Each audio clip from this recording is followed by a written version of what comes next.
Do you know, I got to about 38. I'm 43 now, so maybe 5 years. Jesus. Yeah. I'm 44 this year, so maybe 6 years. It's been doing it a long time. I got to 38 and I just wanted to get to a new place in the industry. Yeah. I thought I did. I thought I wanted to get to a new place in the industry and be a bit more respected, and I would just change loads of stuff, and some of it was less partying, some of it was getting healthier, and I started running. Yeah. Some of it was like just working it harder and just working a bit. I thought smarter, but it wasn't then. It is a much smarter now. Like I've streamlined everything, and really focused on what we're trying to do.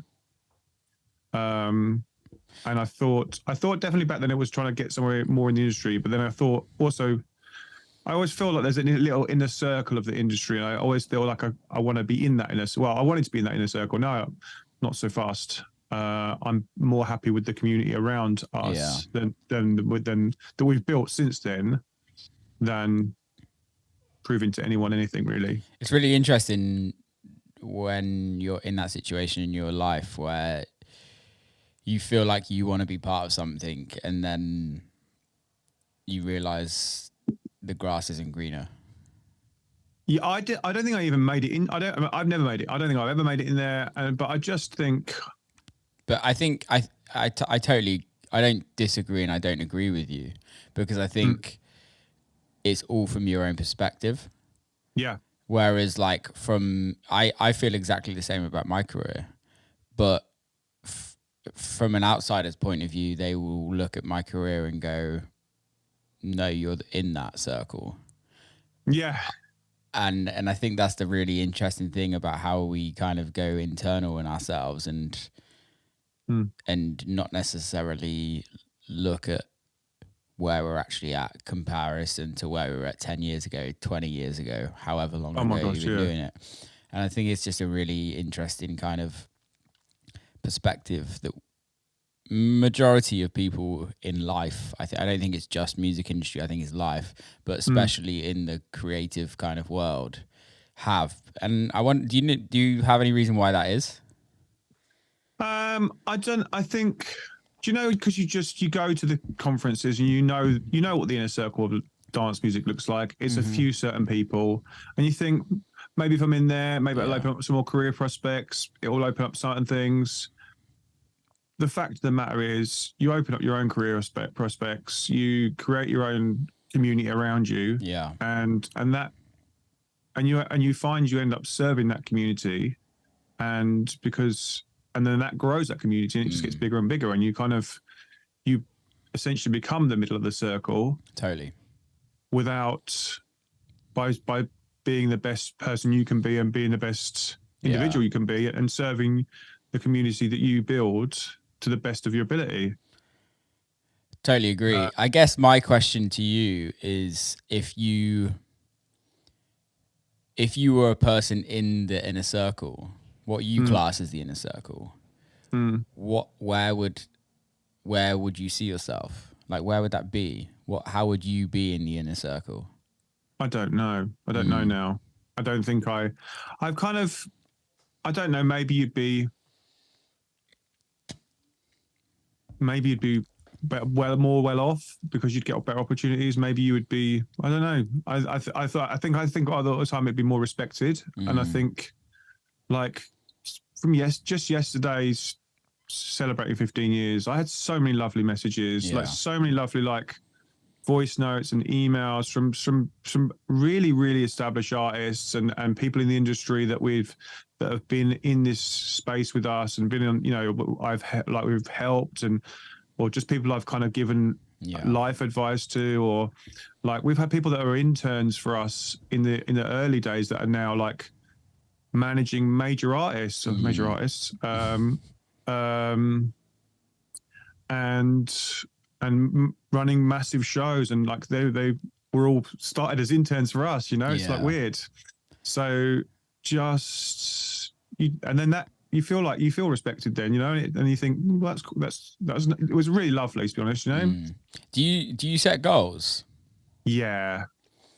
And do you evaluate those goals throughout the year? Yeah. So I have the moonshot, which is Explain that. Explain that. The moonshot is you shoot to the moon. Yeah. Okay. And because that's a long way. Yeah. And if you miss it, then you kind of fall in the stars, you know? Yeah. Which is still pretty good, you know? Yeah. And the moonshot is always the kind of, I would love to just get to a place where we have enough audience that we say this artist is great or this track is great. You should go and listen to it, and it just goes mental. Do you think anyone has that nowadays? I think there's some people that do. I think there's certain channels in certain genres that definitely have a lot of weight. Yeah. Whether it's the all arcing kind of, you know, it just makes it a number. I don't think I'm not that bothered about number ones. I just kind of, it's nice to kind of get an artist, that go on that journey with an artist and go and say and believe in them, because that's what I do. I definitely do that. I believe in people and I believe in their music, and I believe in, from very, very early into that, like from finding them. I spend a lot of time digging for small artists, and I've seen a lot. I've been on journeys with people, and then they've stopped because they just run out of steam, and I've seen people go to the next level. So you see a lot over 15 years, you know, well, even further, 20 years of, because obviously Turnmills before that was a good period, you know? Yeah. So it's nice watching that journey. It's nice being part of that, being someone's journey. And that's the kind of bit I love, you know? Finding that person. Because I really think that you see it in music when people are talking about new talent, and the whole new talent word is so large. I feel like where I think of new talent is they've probably got they're doing some music that's kind of, they've built some little bit consistency in music, and that's really new talent, because it's starting to, but then you see like the other end of new talent, the, you know, Ibiza's new talent, and that's the ability to sell out, you know, a summer series. Yeah. If you think Michael Bibby was last summer's or Patrick Topping was last summer's new talent of Ibiza, because he's sold out every week. There's a great scope between what people new talent is, you know?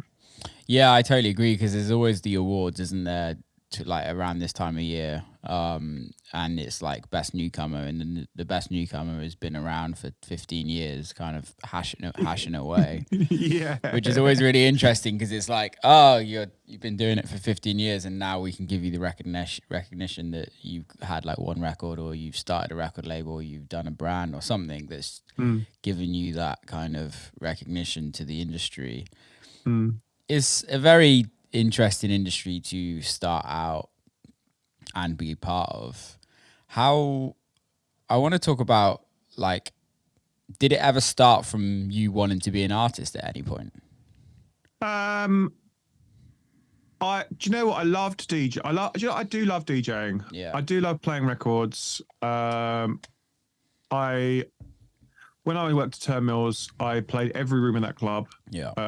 And I would be in there after work playing the main room to the cleaner.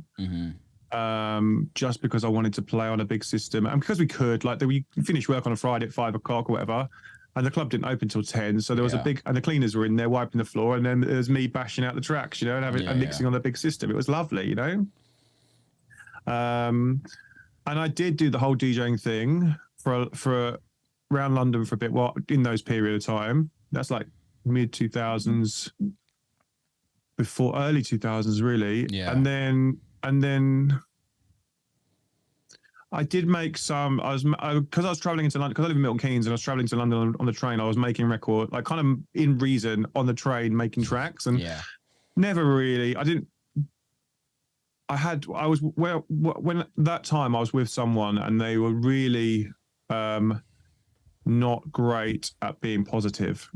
And really just, like, I was told that didn't have a voice for a podcast and never should speak on anything, never put my face in anything because I was not that good looking, and never speak on anything, never be on radio because you just don't have the voice for radio.